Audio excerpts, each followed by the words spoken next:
What's the rough cost to American taxpayers since the roughly 4 million people have come into this country illegally since January of 2021, as those people show up at community hospitals, as they enter the school system, as they get other government help? Do you have a taxpayer cost? Let me turn that question around a little bit, because I'm going to turn it around to match the question that an international partner asked of me.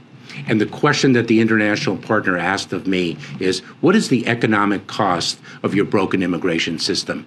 There are desperate workers looking for jobs, desperate workers in foreign countries that are looking for jobs in the United States.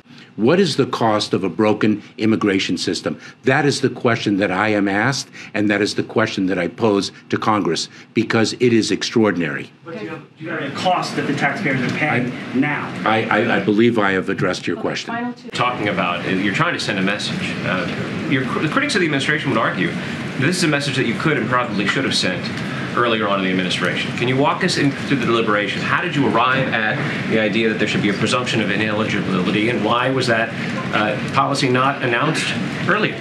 So, in response to your precise question, we sought to end Title 42, the Public Health Authority, earlier. We sought to roll out our immigration enforcement authorities under Title 8 of the United States Code earlier. We were enjoined from doing so by a court. But specifically, the asylum policy, the presumption of inadmissibility, why not come out with that sooner? You're trying to send that message now. It's not a message.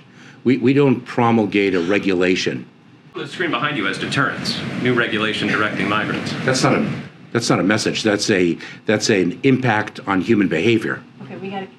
Last year, there were some estimates from DHS officials putting the highest level of migrants coming across the border each day at about 18,000 if Title 42 is revoked. Is that still the estimate, or do you have a clearer number of what you're anticipating?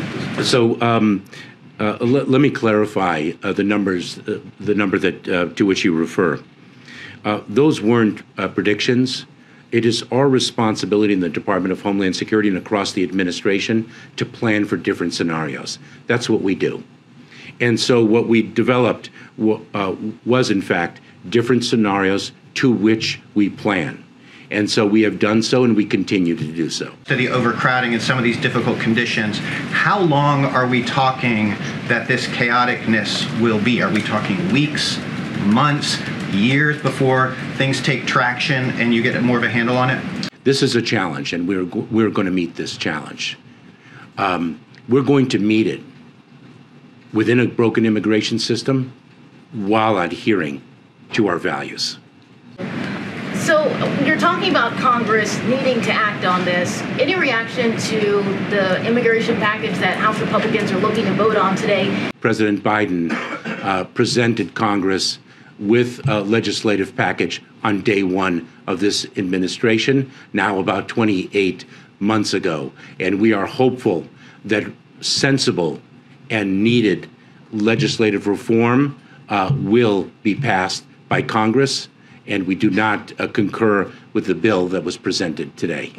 And second question on the processing centers, was it a mistake to not have them ready to prevent a surge? The development of those processing centers is a complex undertaking that requires the work of our foreign partners, international organizations, and the like, and we've moved very swiftly. Some specifics on this plan.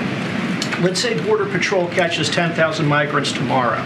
Of those, how many are going to be detained, how many will be caught and released, and how many will be removed and returned within 72 hours?